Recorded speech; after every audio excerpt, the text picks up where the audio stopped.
Assalamualaikum warahmatullahi wabarakatuh. Waalaikumsalam warahmatullahi wabarakatuh. Alhamdulillah rabbil alamin, puji syukur kehadirat Allah Subhanahu wa taala. Pada pagi hari ini kita Warahmatullahi wabarakatuh. akan perkuliahan kebijakan publik. Sebelum perkuliahan dimulai, ya, kita terlebih dahulu kita buka dengan bacaan basmalah dan kemudian dilanjutkan dengan berdoa. Bismillahirrahmanirrahim. Silakan berdoa.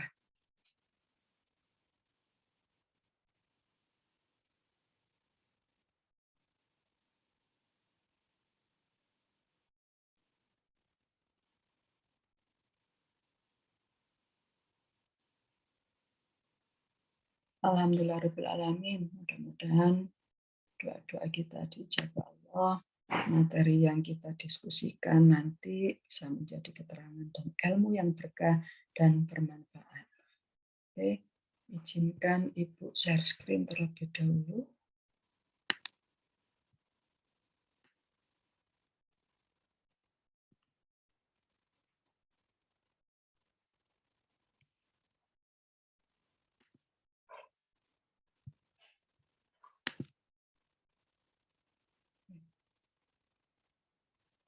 Sudah terlihat?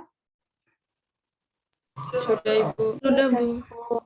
Oke, materi yang kita diskusikan pada pagi hari ini adalah aliran dan proses kebijakan publik. Bahwa kita tahu bahwa administrasi publik itu kebijakan publik itu adalah bagian dari kajian ilmu administrasi publik. Nah, kehadiran ilmu administrasi publik ini diwarnai dengan dua aliran utama yang mewarnai bagaimana administrasi publik, potret administrasi publik kita. Nah, kira-kira sebagaimana yang kalian sudah pahami, sudah pelajari di pengantar ilmu administrasi publik, aliran yang mewarnai perjalanan administrasi publik itu aliran apa kira-kira? Di pengantar ilmu administrasi publik.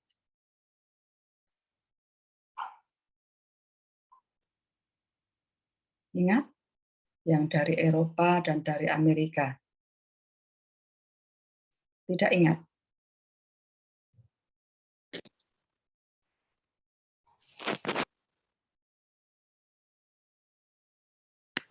Inilah aliran yang mewarnai, yang mempengaruhi proses perjalanan ilmu administrasi publik. Jadi yang pertama aliran kontinental dan Anglo-Saxon. Ya, karena administrasi publik itu diwarnai dari dua aliran ini, tentu saja bagian kajian dari ilmu administrasi publik, yakni kebijakan publik, juga dimengaruhi oleh dua aliran tersebut. Aliran kontinental ini adalah aliran yang mewarnai dari benua Eropa dan Anglo-Saxon ini dari benua Amerika. Nah, bagaimana esensi dari aliran kontinental untuk mempengaruhi bagaimana administrasi kebijakan publik?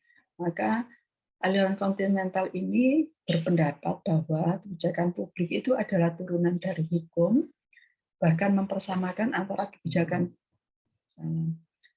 kebijakan publik dengan hukum, sehingga kebijakan publik dilihat sebagai proses interaksi antar institusi negara. Ya, jadi kebijakan publik itu hukum,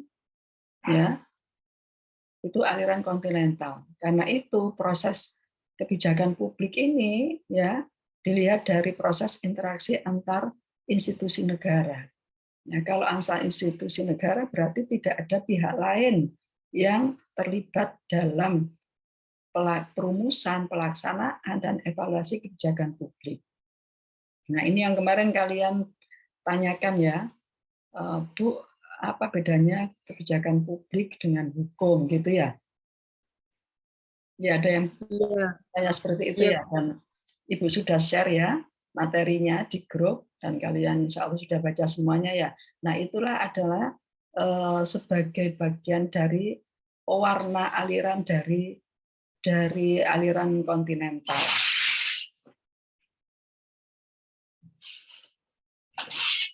Kemudian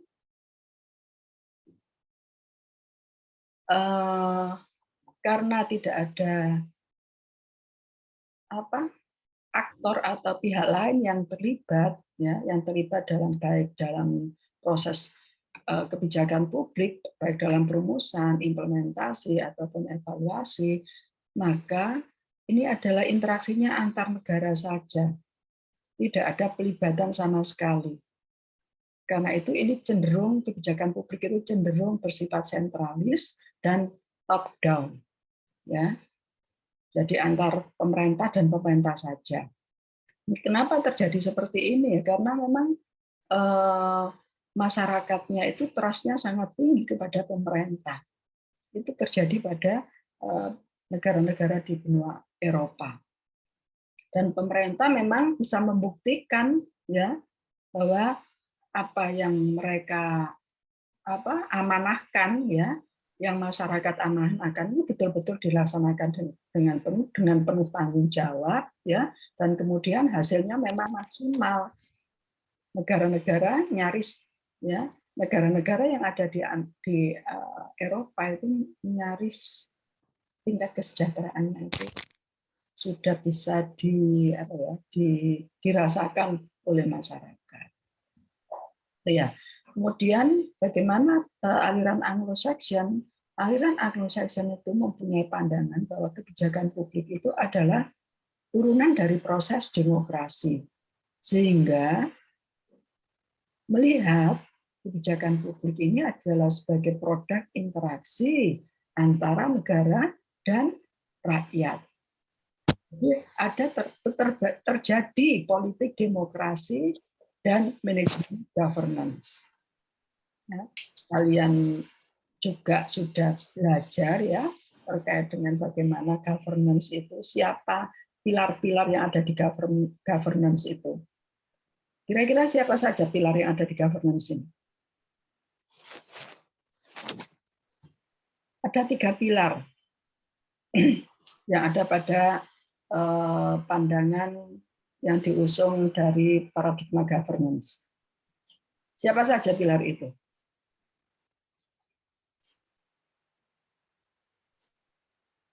Halo, Rita?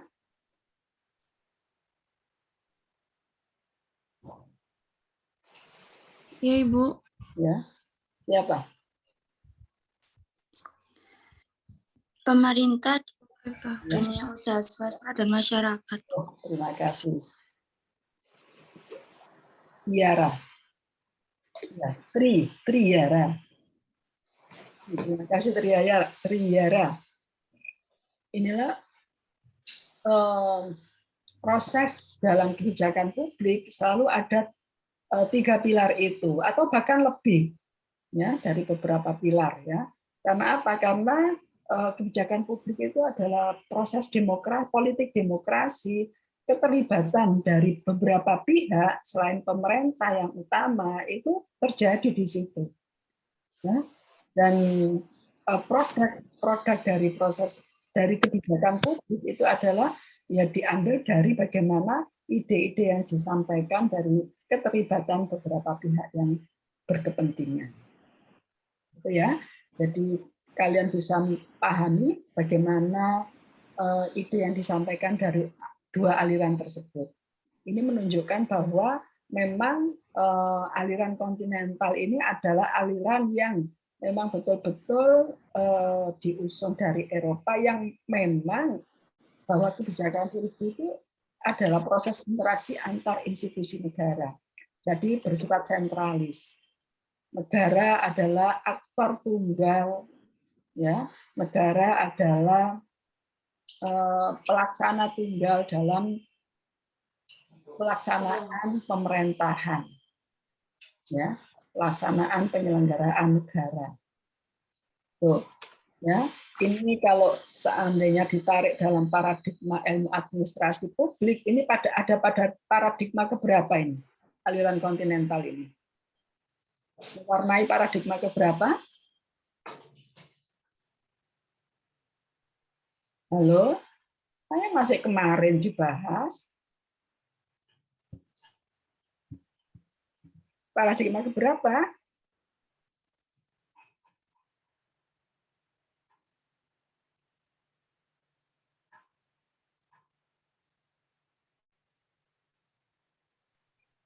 Ayo.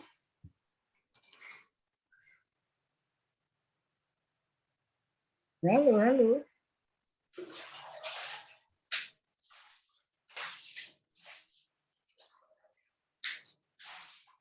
Ayo diingat-ingat, masih kemarin Ibu menjelaskan. Hah? Yang sentralis, top down, hierarkis, itu loh kemarin.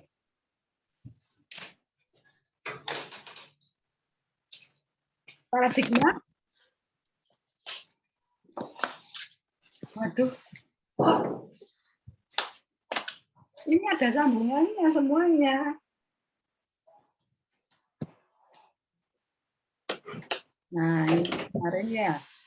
Kemarin kayaknya tidak fokus. Oh, yang administrasi itu dah. Iya, pintar sekali, Cynthia. Old administration. Jadi old administration itu adalah paradigma di mana pemerintah itu sebagai aktor tunggal dalam penyelenggaraan negara, penyelenggaraan pemerintahan.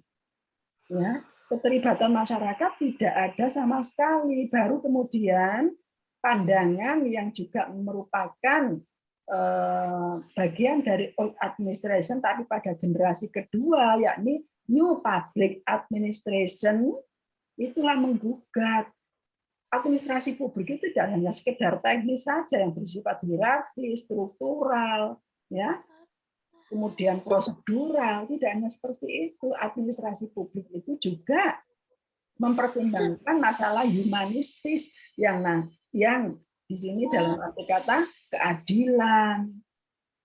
Ya.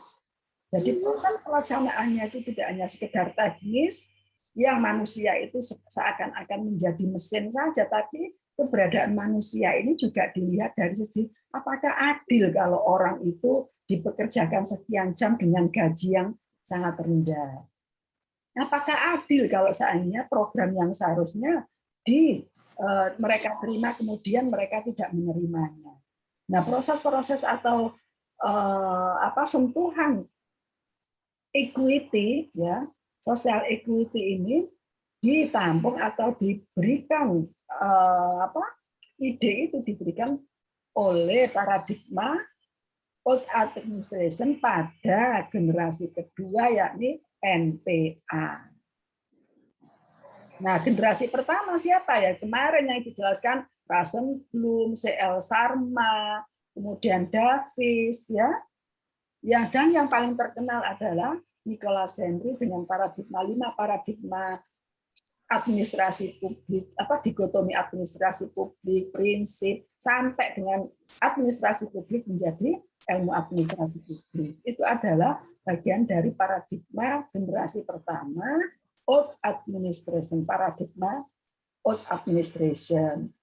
Nah, ciri-ciri utama dari paradigma old administration itu yang kemarin ya, prosedurnya berbelit, ya, yang dikritisi itu ya.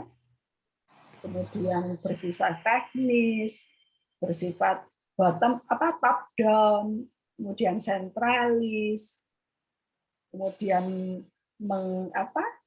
mengagungkan atau mengacu berfokus pada tujuan, dalam arti tujuan yang efektif, efisien, rasional. Itu ide-ide yang dimuat dari paradigma old administration. Ya, kemudian kita menginjak pada paradigma yang kedua, ya. Paradigma yang kedua ini adalah new public NPM, new public management, yang nanti insya Allah minggu depan akan kita bahas. Itu ceritanya ya. Jadi kalau kontinental ini berarti mewarnai bagaimana paradigma old administration itu bekerja. Nah, baru kemudian ya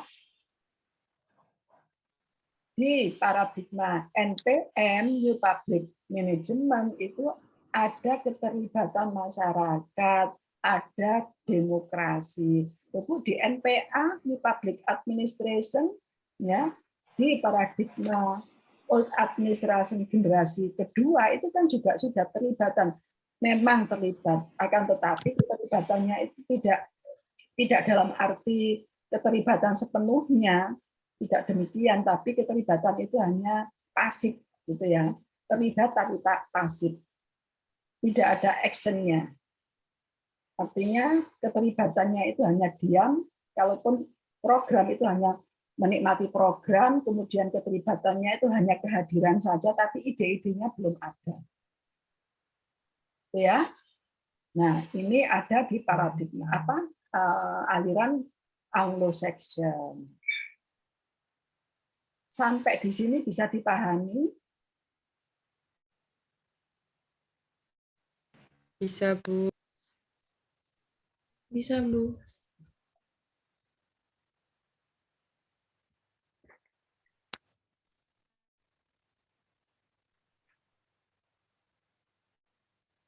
Oke.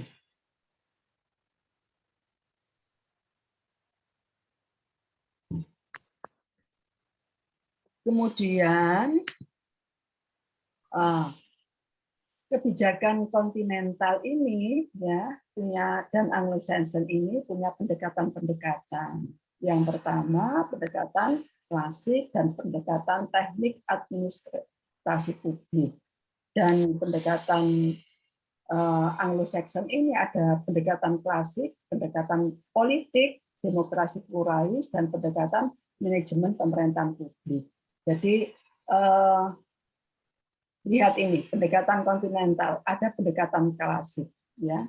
Ini masuk pada pendekatan manajemen klasik itu ya, bahwa mengandalkan mesin, ya, terjadinya adalah manajemen proses manajemen klasik itu, ya, dari adanya manajemen yang hanya mengandalkan hitungan-hitungan waktu saja, kemudian mekanistis, gitu ya, sampai pada akhirnya ditemukanlah sebuah manajemen yang modern. Itu adalah pendekatan-pendekatan klasik. Ini ceritanya sama dengan perkembangan manajemen di asas-asas manajemen. Kemudian pendekatan teknik, ya, pendekatan teknik prosedural itu yang ada di old administration. Nah, kemudian Anglo-Saxon tetap ada pendekatan klasiknya, akan tetapi berkembang. Ya, ada demokrasi pluralisme, ya, demokrasi yang bahwa adanya keterlibatan dari masyarakat-masyarakat yang ada pada negara tersebut. Nah, masyarakat ini ada tingkatannya, ada tingkatan masyarakat sendiri, ya, masyarakat, kemudian organisasi, kemudian pihak swasta, korporat, ya, macam-macam itu ya. Istilahnya selain pemerintah dan pendekatan manajemen. Nah, kalau pendekatan manajemen, pendekatan manajemen yang modern, ya, yang seperti itu, yang seperti apa itu adalah pendekatan-pendekatan yang memisahkan antara manajemen tradisional. Manajemen tradisional itu adalah keterlibatan kepentingan dari keluarga itu masuk dalam diurus secara langsung, ya, campur dengan manajemen yang modern, artinya manajemen kantornya itu atau instansinya. Seperti apa ini contohnya? Ada perusahaan, ya, ataupun pemerintah sudah, ya, manajemen pemerintahan, kemudian pimpinannya ini kepala dinasnya atau bupatinya atau presidennya, gubernurnya itu ketika menentukan kebijakan itu pertimbangan-pertimbangan keluarga itu dimasukkan dalam kebijakan-kebijakan yang bersifat formal ini. Jadi tidak jelas antara urusan-urusan yang ada di keluarga dan urusan-urusan yang ada di institusi secara formal itu tidak jelas. Itu manajemen tradisional. Nah, manajemen yang Yang modern, yang baik ini adalah yang betul-betul memisahkan antara terutama kepentingan pribadi, kepentingan golongan, kepentingan keluarga apalagi.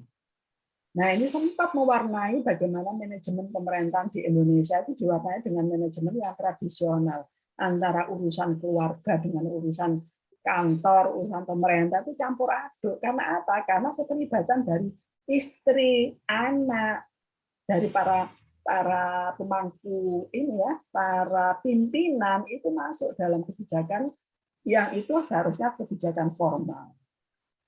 Bisa dipahami sampai di sini? Bisa, Bu. Bisa, Bu. Bisa, Bu. Oke.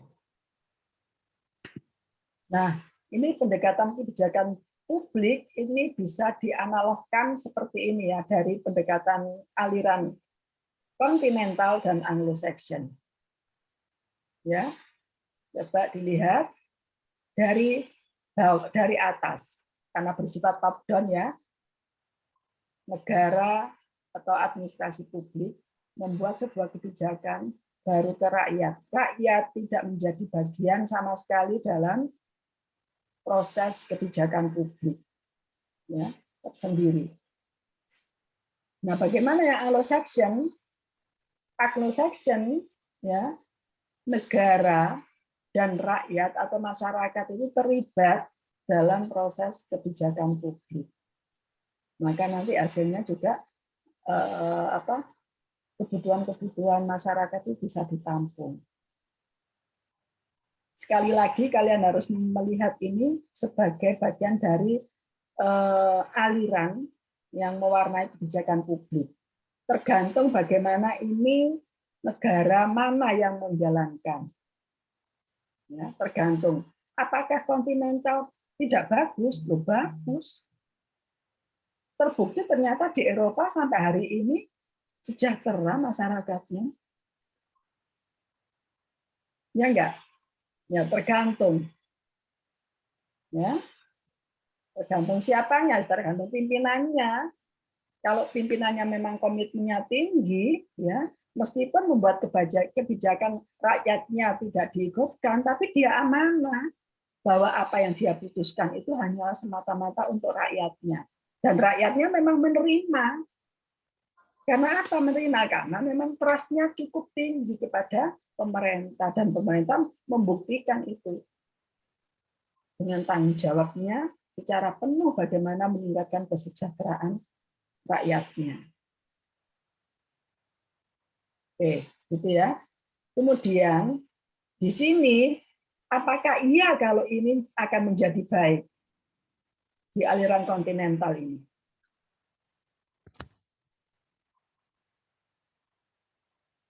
Apakah iya?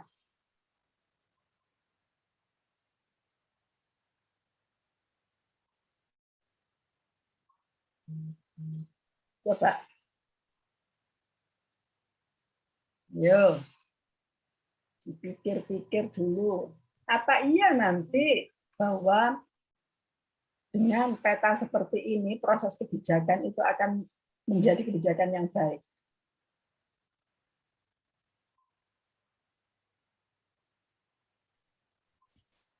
Kalau menurut saya, iya, Ibu. Ya, alasannya apa, Nduk?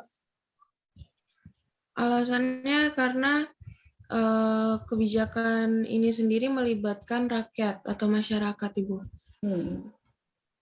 Itu ya. Idealnya seperti itu ya. Idealnya memang kalau melibatkan masyarakat, rakyat itu akan menjadi baik. Tapi kan tidak sederhana ini ya. Ada lagi yang berpendapat? Terima kasih, Prita. Bagus sekali.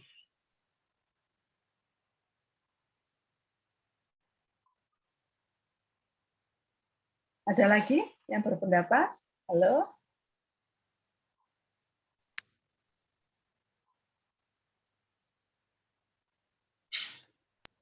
Bu, kalau menurut saya pribadi, Hmm? mungkin bisa terlaksana dengan baik, asalkan dari masyarakatnya sendiri juga bisa mengikuti kebijakan dari negara tersebut. Kayak putusannya itu masyarakat juga ngerti gitu. Maksudnya gimana, Dok? Saya nggak dengar, agak keras dikit.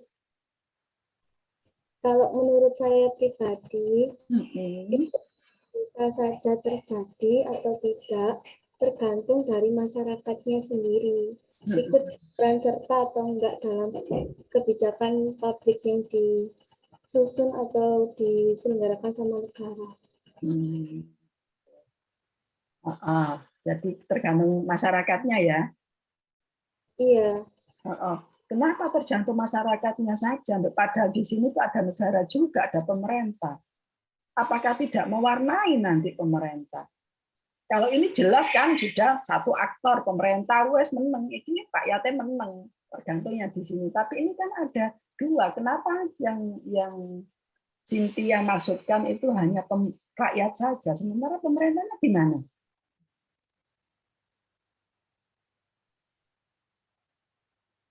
Iya.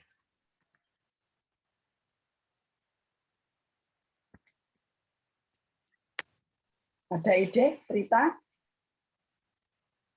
Silakan Cynthia kalau mau berpendapat silakan. enggak mudah itu aja.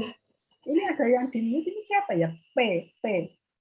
Enggak, saya nggak bisa lihat namanya ini.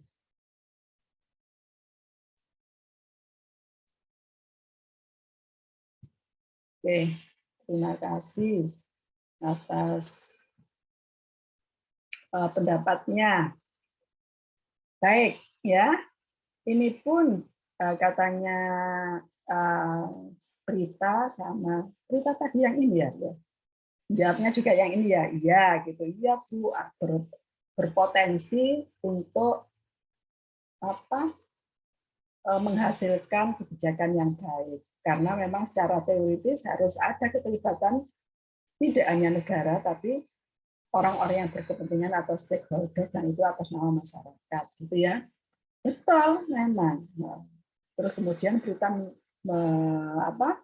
mengcounter jawaban dari siapa itu, Cynthia, jawaban dari Prita bahwa ya tergantung siapa, tergantung masyarakatnya. Kalau masyarakatnya bisa menerima, ya itu nanti akan menghasilkan kebijakan yang baik. Oke. Kalau memang itu di kontinental masyarakat menerima, iya. Tapi kalau di sini nanti kan bisa jadi ya teori yang baik, yang super baik ini ya, menurut pandangan kita teori ini kan bagus sekali ya, aliran dari Anglo-Saxon ini ya, sudah ideal, artinya dalam posisi imbang. Membuat kebijakan pada rakyat itu harus ngerungokno suarane rakyat gitu ya, pemerintahnya, dan rakyat itu bermacam-macam. Nah, kemudian ketika kita mencoba untuk menganalisis gitu ya, dari gambar yang sederhana dan yang perfect ini ya, dibandingkan yang kontinental, ini kan perfect sekali, imbang juga. Maka ada kepentingan-kepentingan yang diusung dari setiap kepala, ya. Ini kan masyarakat negara itu kan punya kepala ya, yang kepalanya itu punya pikiran yang berbeda-beda. Inilah yang nanti akan membentuk bentrokan ini. Tergantung bagaimana niat kemudian yang lari ke kepala itu. Kalau memang niat dan yang lari ke kepala itu betul-betul ditujukan pada masyarakat, super sekali kebijakan yang dihasilkan dalam aliran Anglo-Saxon. Ya, secara idealnya kan seperti itu ya. Super sekali. Nah, kemudian kalau kita lihat di samping kiri, kayaknya nggak bagus itu aliran kontinental itu. Masa masyarakatnya tidak dilibatkan sementara kebijakan itu untuk masyarakat. Loh, nyatanya secara praktek di Eropa jalan dan sejahtera, ya. Ini artinya bahwa ya bisa jadi secara teoritis itu kayaknya kok kurang ideal. Tergantung bagaimana atau di mana dilaksanakan. Kalau memang negaranya sudah settle, sudah bisa apa ya, mewujudkan bahwa kepentingan-kepentingan masyarakat itu bisa diwujudkan oleh pemerintah, ya masyarakatnya ya oke-oke saja. Nah, akan tetapi kalau di sini meskipun saya, tapi ternyata negara atas nama pemerintah ternyata tidak ya mengakomodir dari apa yang disampaikan rakyatnya, ya sama juga bohong. Bisa dipahami ya ini ya? Halo, bisa dipahami? Bisa. Ya, Bu. Oke.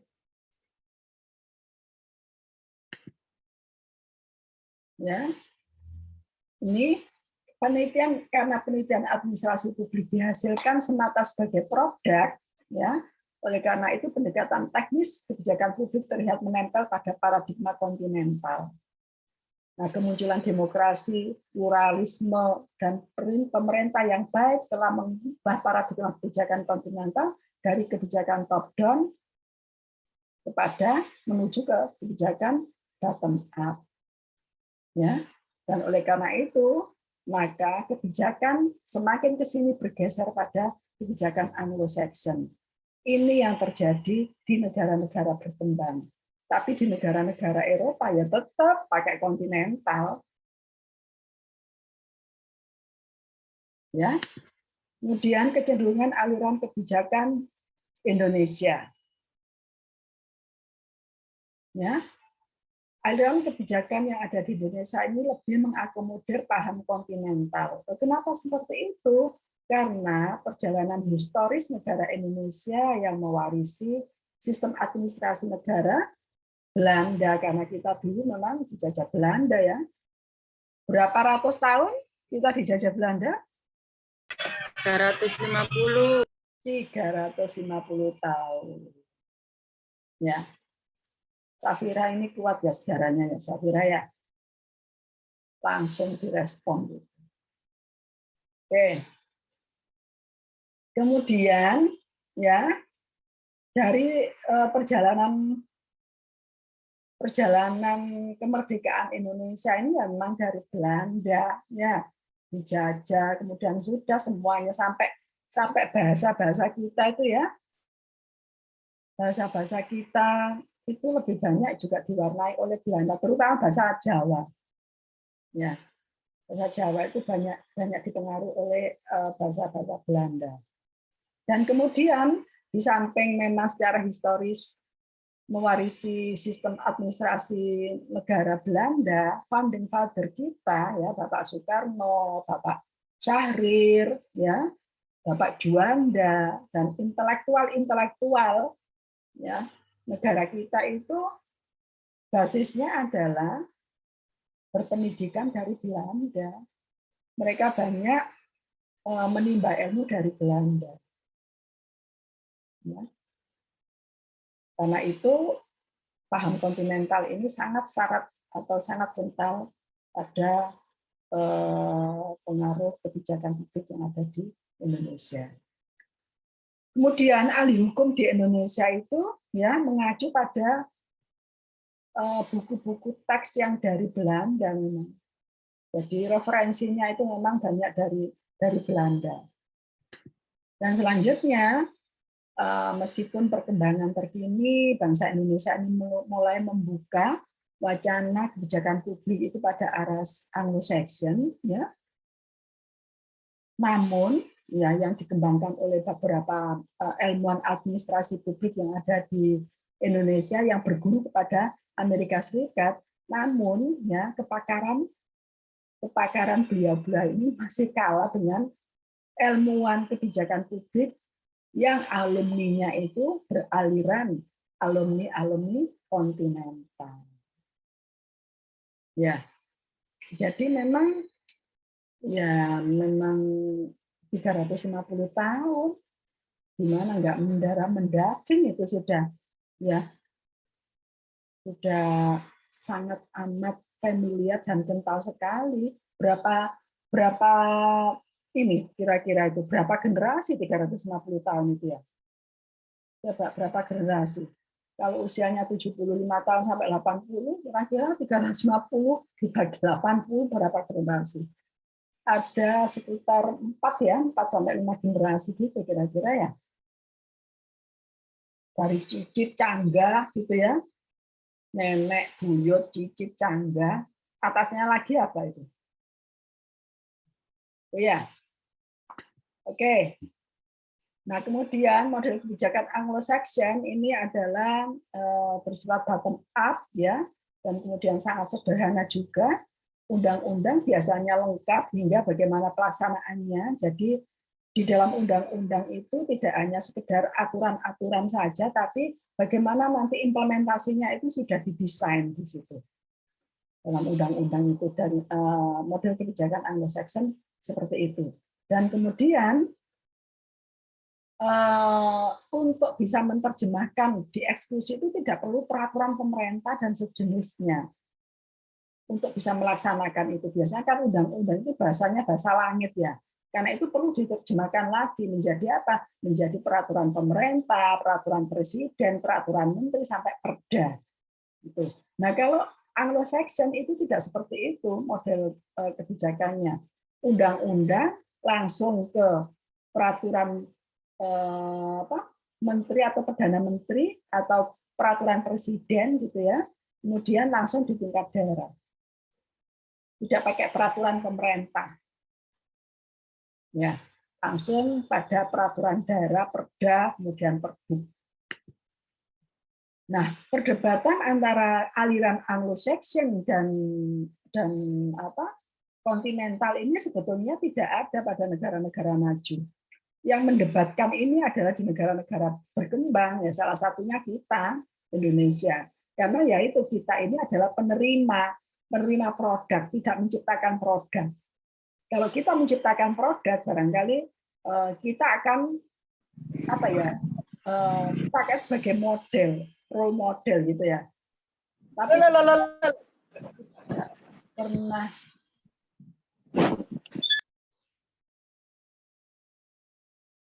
kita tidak pernah menciptakan model, maka kita tidak dipakai sebagai acuan.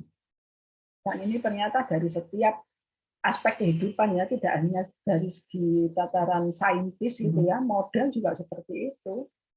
Kapan model baju gitu ya, model-model baju atau model dunia ini berkiblat Indonesia gitu ya. Kapan itu terjadi ya? Kita tunggu nanti. Ya.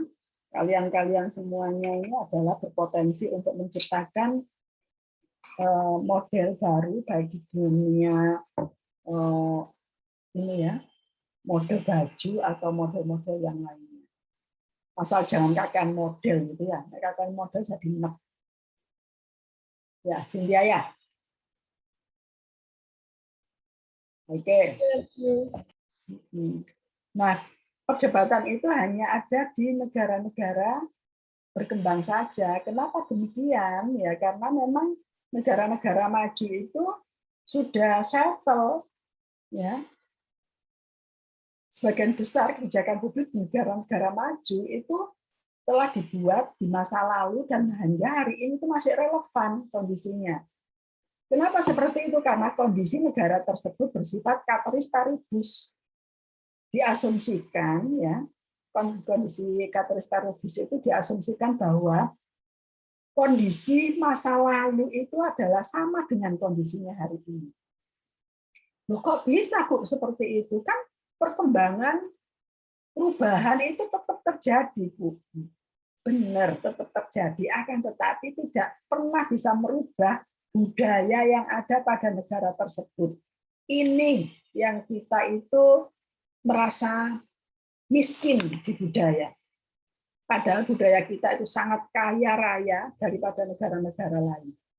Cuma kita saja sebagai warga negara tidak kurang ya, bukan tidak kurang bertanggung jawab dengan adanya budaya yang sudah diturunkan dari nenek moyang kita.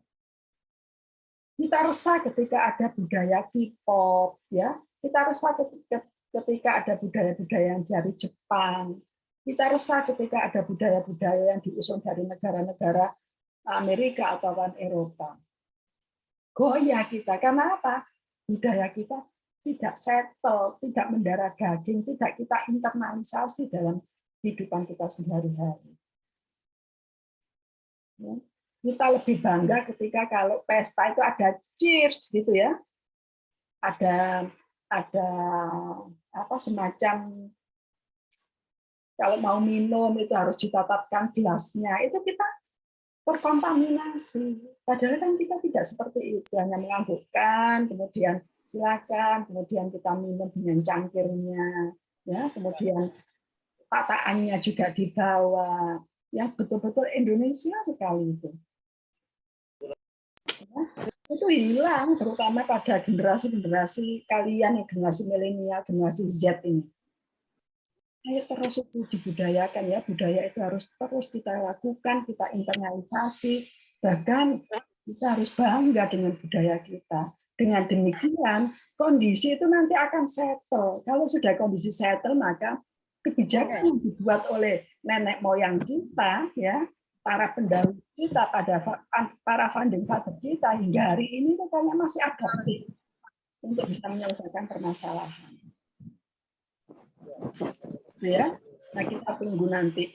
Ya, kita tunggu nanti. Mudah-mudahan kita bisa menjadi bagian untuk bisa menyumbangkan ya, memberikan kontribusi yang terbaik pada negara kita untuk bisa mendeklarasikan bahwa Indonesia ini tidak kalah dengan negara-negara maju di dunia barat sana.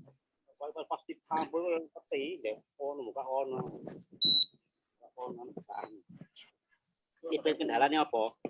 Kendalanya kan Halo, tolong Mas, siapa ini di-unmute ya?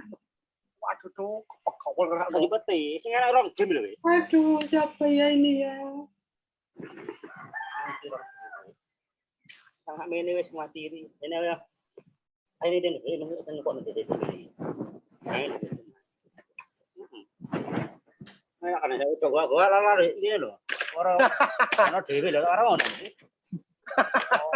Bentar. Cek dong terus, saya naik tanam beri. Apa ini ya?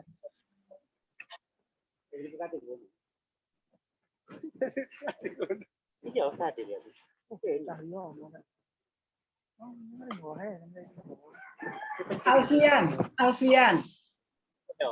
Alfian, halo Alfian.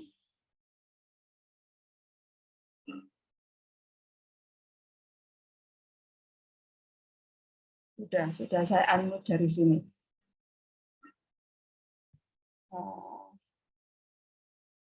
Ya, akhirnya.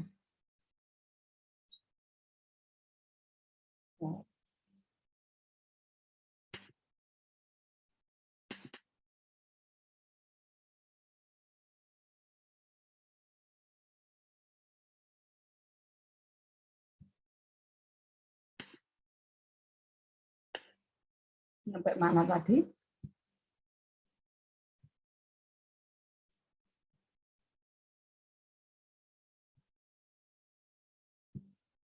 Ini ya. Oke. Sampai model. Ya. Kemudian tingginya kualitas aparatur publiknya, ya, eksekutif, legislatif atau parlemennya dalam bentuk ini adalah profesional, ya, punya apa? Tingkatan kemampuan yang profesional, integritas yang ditujukan pada tingkat rendahnya persepsi korupsi pejabat publik. Tuh. Ya.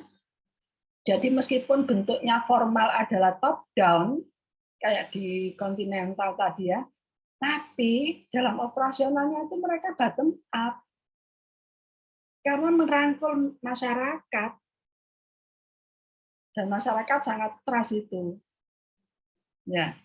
Karena kondisinya secara operasional, secara pelaksanaannya itu ternyata pemerintah betul-betul merakyat, betul-betul gandeng masyarakat, ya sudah, masyarakatnya semakin trust-nya semakin tinggi.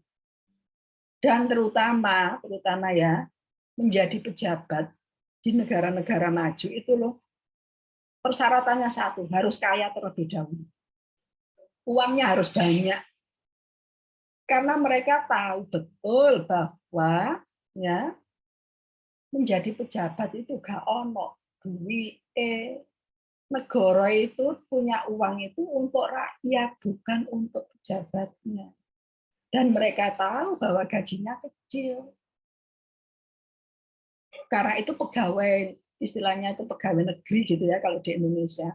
Pegawai negara di negara-negara maju itu sangat sedikit.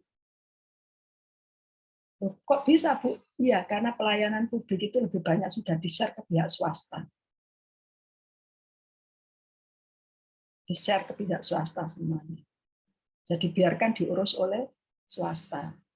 Ya hanya aspek-aspek tertentu saja yang diurus oleh negara. Dan negara tidak pusing gitu loh untuk mengurus hal yang sedetil-detilnya, masalah sampah aja harus negara, masa ya sudah diswastanisasikan. Biarkan swasta yang mengurus sampah. Konsekuensinya memang harus bayar lebih tinggi. Tuh, ya. Ya nanti pada akhirnya itu saling keterkaitan antara aspek yang satu dengan aspek yang lain. Dan terutama ini ya, yang pertama ujung-ujungnya adalah bagaimana figur pemerintah itu bisa menjadi pemimpin yang bisa menjadi contoh bagi rakyatnya. Itu sebetulnya. Kalau pemerintahnya sudah bisa menjadi contoh yang baik, rakyatnya akan mengikuti. Dan terutama di sektor pendidikannya juga betul-betul dilaksanakan dengan baik gitu ya. Masyarakatnya belum sudah terdidik, dan masyarakatnya itu kalau sudah terdidik kan mindsetnya berubah, pengen maju, secara tidak langsung perekonomian nanti juga akan meningkat. Kalau perekonomian sudah meningkat, orang kan tidak harus cari merebut punyanya orang lain. Nah, diusahakan ya, di satu negara itu memang rakyatnya itu menjadi entrepreneur.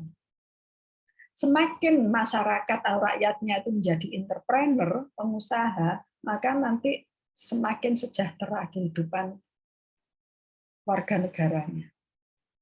Terus gak pengen mikir menjadi pejabat yang kemudian dapat uang banyak, tidak seperti itu, karena bisnisnya itu sudah jalan. Kalian bisa lihat nanti fenomena bagaimana di negara-negara berkembang. Ya dengan demikian, kalau pejabatnya sudah kaya, kemungkinan untuk korupsi itu kan kecil sekali. Buat apa lagi uang? Bisnis saya sudah maju. Ya, jadi tujuan untuk menjadi pejabat itu bukan karena materi, tapi karena pengabdian secara total. Dari sini aja kalian bisa menganalisis ya, kira-kira pejabat itu bagaimana? Kira-kira pejabat itu bagaimana? Kan bisa membayangkan sekarang. Ya. Oke. Kemudian proses artikulasi dan agregasi kepentingan ya, pengelompokan kepentingan publik sudah berjalan dengan baik di sana. Dan mapan sehingga proses bottom up seakan berjalan sebagaimana biasa. Berjalan sebagaimana sendirinya. Dan kemudian kedewasaan bernegara dari rakyat dan pemerintahnya itu memang betul-betul sudah settle. Nah, kedewasaan ini adalah soft skill. Soft skill itu dimulai ya dari bagaimana dari di rumah. Pendidikan awal, madrasah utama adalah seorang ibu, ya. Itu adalah soft skill. Soft skill yang kayak apa sih, Bu? Kalau skill itu adalah keterampilan menjahit, komputer, merias, itu skill. Kalau soft skill itu apa? Sikap kalian, kedewasaan kalian dalam memandang sebuah permasalahan. Itulah namanya soft skill. Dan itulah kedewasaan. Nah, kalau kalian soft skill kalian dulu setelah lulus SMA belum mengenal perguruan tinggi, kemudian sekarang sudah duduk menjadi seorang mahasiswa, ternyata kedewasaannya sama, masih childish, ya rugi besar kalian. Dan soft skill ini tidak ada materi dalam perkuliahan. Gitu loh, Nduk. Cantik, ganteng. Nggak ada, kita asah sendiri. Bagaimana mengasahnya? Saling asah, asih, asuh, menghargai dengan siapa saya bicara hari ini. Oh, dengan dosen, maka saya harus bicara seperti ini. Dengan siapa saya bicara, dengan teman. Oh, ternyata harus seperti ini. Supaya tidak apa yang saya katakan itu tidak menyinggung hati teman, perasaan teman. Ketika saya duduk menjadi seorang dosen, bagaimana ekspresi saya meskipun di layar monitor komputer ini ya, di layar monitor laptop, HP, itu bisa dilihat. Ya, bagaimana kalian bersikap pada dosen, itu sesungguhnya kita bisa mengembangkan soft skill kita, terutama kalau di rumah. Bagaimana interaksi kalian sama mamanya, sama papanya, sama adik-adiknya, sama tetangganya juga. Itulah soft skill. Kalau soft skill kalian ya kalian pertingkat ya, kalian tingkatkan secara terus-menerus, maka ya yang namanya pemahaman, pengetahuan, bahkan teori-teori yang ada yang bisa kita pelajari sendiri itu akan nanti mengikuti dengan sendirinya. Tapi kalau kalian hanya yang kalian pupuk itu hanya otak saja, teori-teori, logika-logika, awas hati-hati, satu saat akan bisa jatuh. Karena apa? Karena kita tidak bisa menempatkan diri kita di mana kita lagi berada. Di mana posisi kita. Ya. Contoh nyatanya, ya, biar kalian betul-betul bisa pahami, IPK-nya 4,5. Oh, no, tarik. 4,5. Kalaupun ada gitu ya, kalaupun ada, ya paling tinggi 400 IPK-nya. Wis perfect sekali. Akan tetapi begitu interview dalam satu institusi atau perusahaan besar gitu ya, masuk di situ, ya, kemudian soft skill kalian tidak siapkan sehingga kalian menjawab saja. Bagaimana kalau seandainya saudari nanti ditugaskan di satu tempat yang terpencil, ya, dan di sana saudari nanti akan mendapatkan fasilitasnya. Oh, mohon maaf Pak, saya nggak langsung begitu. Di pedalaman gitu, mohon maaf saya akan saya tidak mau ditempatkan di situ. Nah, gaji saya minta, itu namanya soft skill-nya kurang. Karena kalian tidak bisa berdiplomasi. Kalian bisa menolak tapi dengan cara diplomasi. Sepanjang itu adalah saya tetap dibutuhkan oleh perusahaan, akan saya lakukan, Pak. Ya, itu namanya diplomasi. Berarti anak ini memang dites gitu loh, seberapa komitmen dia sama perusahaan. Cuma ngetes kok biasanya itu, wawancara itu. Nah, itu adalah pikiran-pikiran yang spontan yang harus dipersiapkan dengan soft skill. Atau juga kalian sudah diterima menjadi posisi tertentu yang memang betul-betul settle di situ ya, diimpikan oleh banyak orang, akan tetapi kalian tidak bisa membawa diri. Ya, bagaimana tidak bisa membawa diri? Seenaknya saja, ya. Sama bawahan kalian juga nggak pakai mau minta tolong, nggak pakai tolong, nggak pakai gitu, langsung taruh ini di sini, taruh ini di situ. Beda dengan tolong ya ini ditaruh di sana, beda sekali. Dan itu sangat mengena pada bawahan atau pada relasi kerja. Dimintai tolong saya besok digantikannya karena sorry nggak mau saya, udah nggak ada waktu saya. Ya, seperti itu adalah soft skill-nya kurang.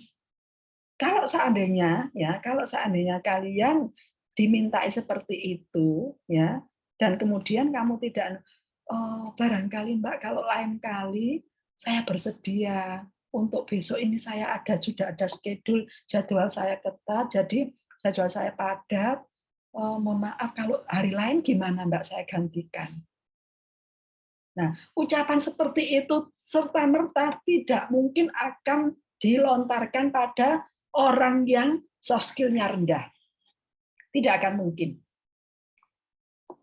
Itu akan dilakukan. Pasti langsung menolak, langsung bicaranya tidak enak. Nah, karena itu Peter Drucker, ahli manajemen, mengatakan bahwa seorang yang sukses, ya, seorang yang sukses nantinya itu, kedepannya sukses itu bukan ditentukan oleh IQ-nya, bukan ditentukan oleh nilai-nilai yang selangit yang sampai 4,5, 4,7, tidak seperti itu. Tapi apanya? Tapi karena soft skill-nya. Kemampuan sosialnya dan kemampuan religiusnya. Gitu. Ini adalah penelitian terbaru. Ya, karena itu jangan pernah minder bagi kalian yang memang ya pada mata kuliah ternyata saya secara teori ini rendah, saya tidak bisa mengikuti. Jangan, sudah tetap saja ikut kuliah. Bukan dosennya kok yang ngasih bagaimana kalian paham dan tidak paham, bukan dosennya. Ada keberkahan dari Allah. Tinggal kalian berkomitmen ya bahwa saya hadir ini untuk menimba ilmu karena Allah niatkan dengan baik. Kemudian usahakan juga bagaimana dengan dosen juga baik, dengan teman juga baik, dengan bapak ibu, mama papa baik.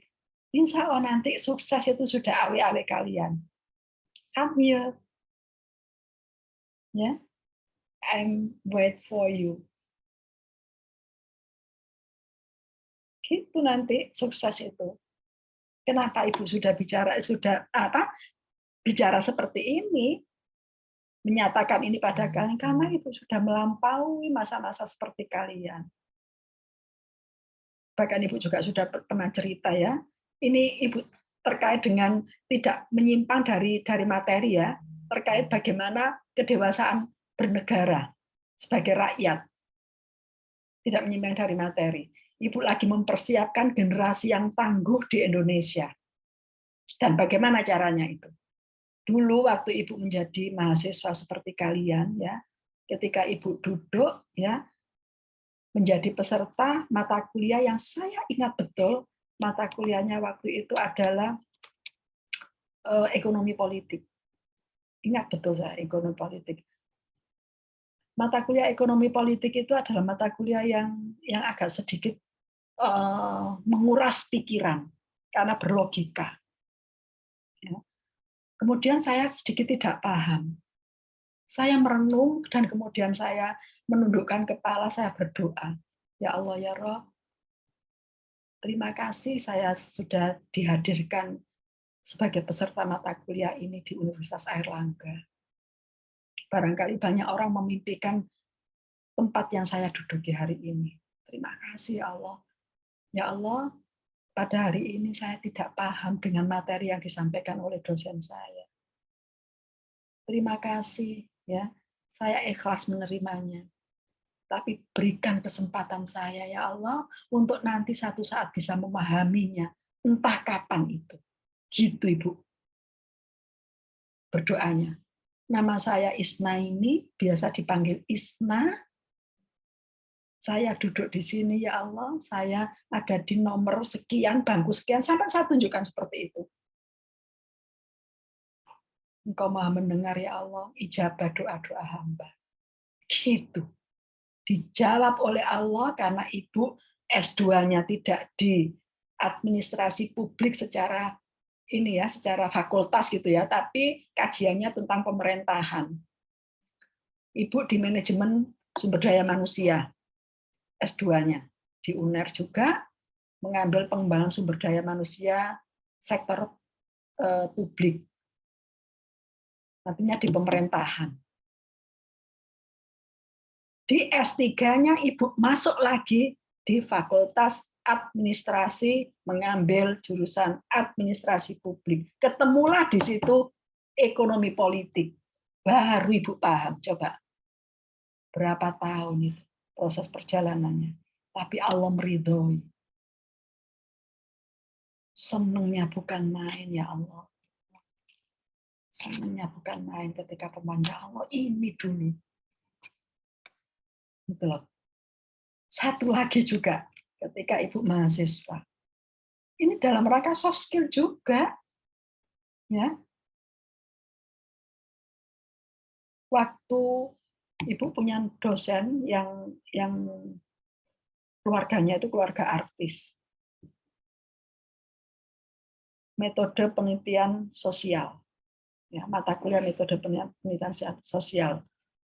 Pak Daniel Sparingga, orangnya gantengnya luar biasa karena turunan bule gitu ya.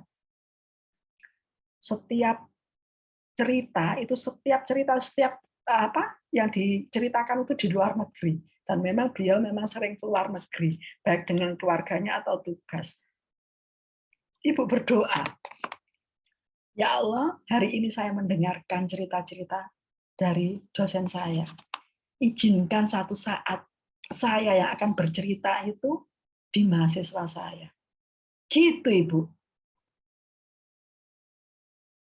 Dan terjadi. Ibu menjadi dosen, dan walaupun Ibu di Universitas Muhammadiyah, tapi karena suami ada di UNER dan ditugaskan sebagai menjadi ketua pada hubungan internasional di antar kampus di dunia.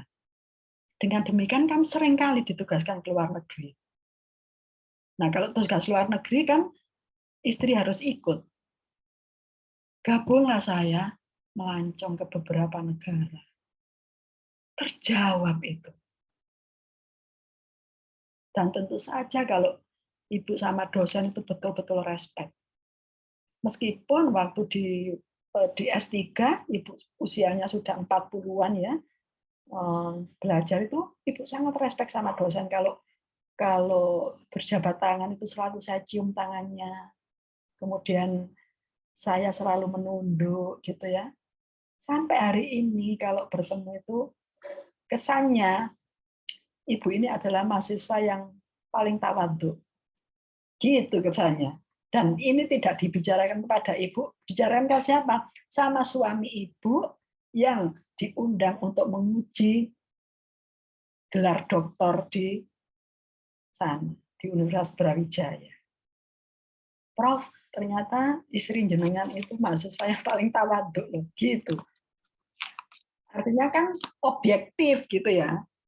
Dosennya itu objektif memberikan penilaian sama Ibu. Nah, itulah salah satu dari bagaimana kita menggali potensi kita melalui soft skill. Ya. Melalui soft skill kita. Istilahnya soft skill itu wadah kita. Semakin kita bisa melebar wadahnya, nanti kita akan bisa menampung banyak isinya. Gitu ya? Oke. Dan model kontinental ini berpotensi mengembangkan masalah yang mendasar dari kebijakan publik jika 3 variabel tersebut tidak dihadirkan dalam sistem kenegaraan. Loh. Jadi model kontinental ini ya akan bermasalah ya dalam proses pembuatan kebijakan publik jika 3 variabel ini tidak ada.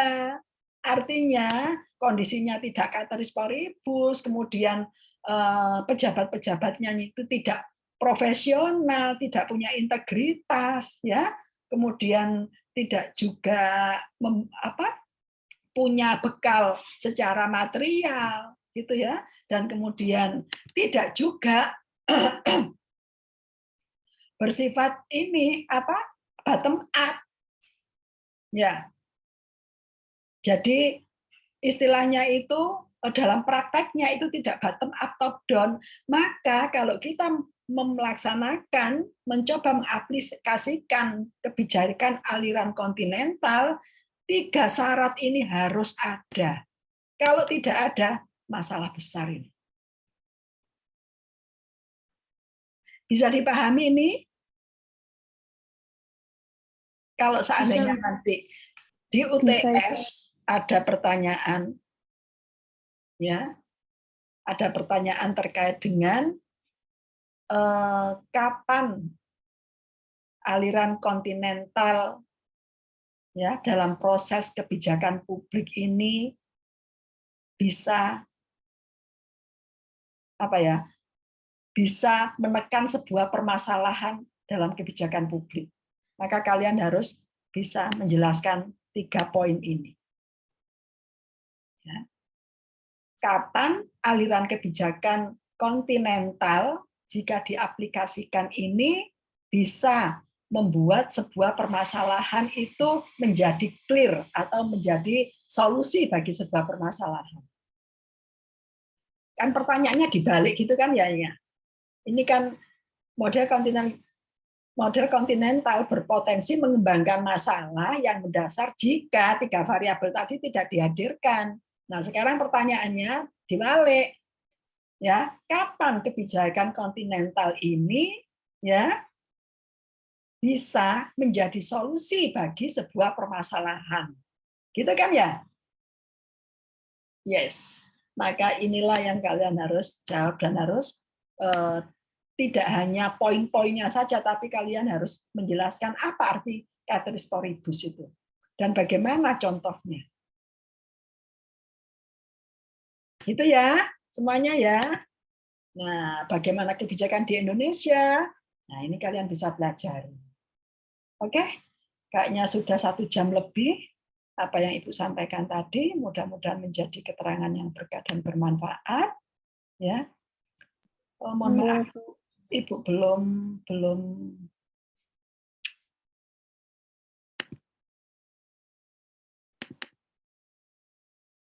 sorry ya, Ibu belum ambil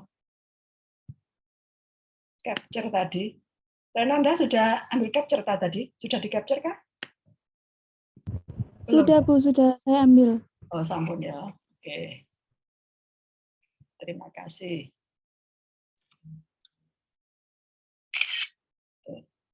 Oke. Ada yang perlu ditanyakan, Dok? Anak ganteng, anak cantik? Sudah cukup jelas, Bu. Sudah cukup jelas. Oke, terima kasih. Tolong di on kamera semuanya. Ibu akan ambil gambar. Di sisinya ada partisipannya.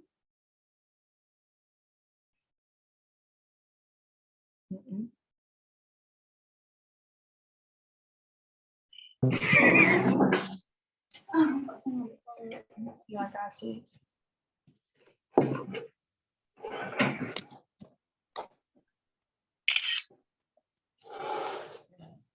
Terima kasih.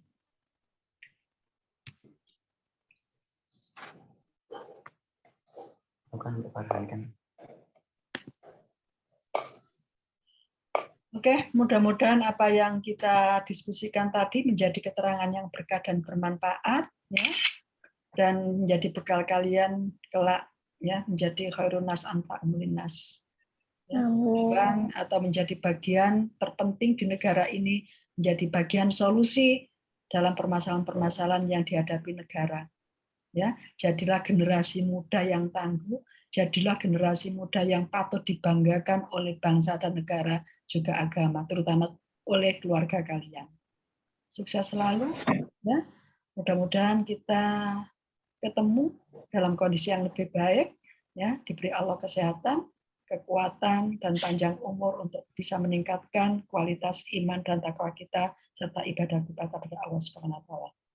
Assalamualaikum warahmatullahi wabarakatuh. Waalaikumsalam warahmatullahi wabarakatuh. Terima kasih, Bu. Sama-sama. Terima kasih Bu. Terima kasih Bu. Cantik ya. Oh iya, sebentar. Jangan meninggalkan ini link Zoom dulu. Sepertinya sudah ada pengumuman bahwa libur itu tanggal 20 digeser mengikuti pemerintah. Dengan demikian bahwa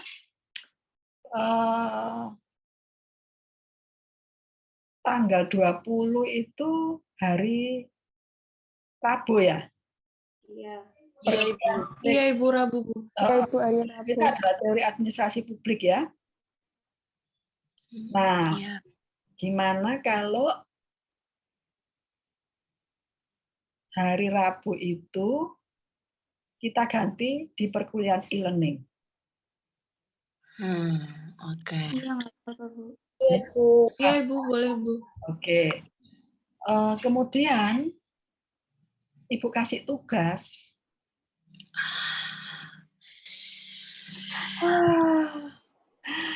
Ya, memang harus kan, Duk ya, Le ya, harus ini karena apa? Karena persyaratannya dari Direktorat Akademik bahwa mahasiswa harus dikasih tugas, 1 tugas sebelum UTS dan 1 tugas sebelum UAS. Nah, karena ini ada kesempatan libur dan tidak ada perkuliahan, kemudian digantikan e-learning gitu ya, maka gantinya adalah tugas.